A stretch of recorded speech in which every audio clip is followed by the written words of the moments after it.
katika viwanja hivi ibada ziko nyingi sana, lakini ibada ya mama ni ibada ya kuswali, lakini ibada ya kumhudumia mke wako ukamhudumia ni miongoni mwa ibada moja kubwa sana, ibada ambayo tumeiacha watu wetu. Leo kuna kina mama wanajihudumia wenyewe, leo kuna kina mama wameachwa, leo kuna kina mama wametelekezwa.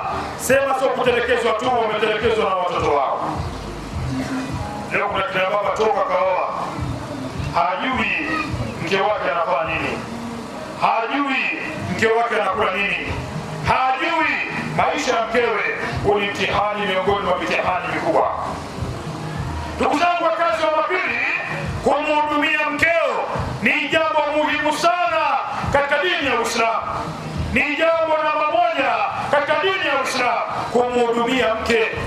Mke ana thamani kubwa, mke ndio kila kitu.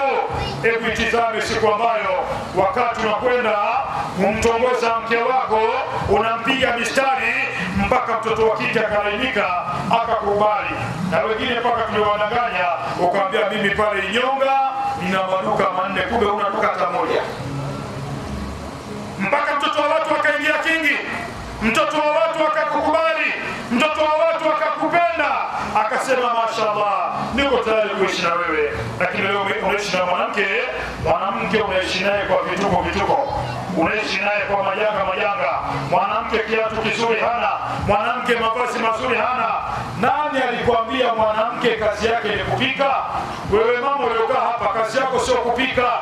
Haukuolewa kazi yako kupika, haukuolewa mama kazi yako kufua. Kazi ya kufua, kazi ya kupika, kazi ya kuosha vyombo ni kazi ya sisi kina baba, ndio kazi zetu.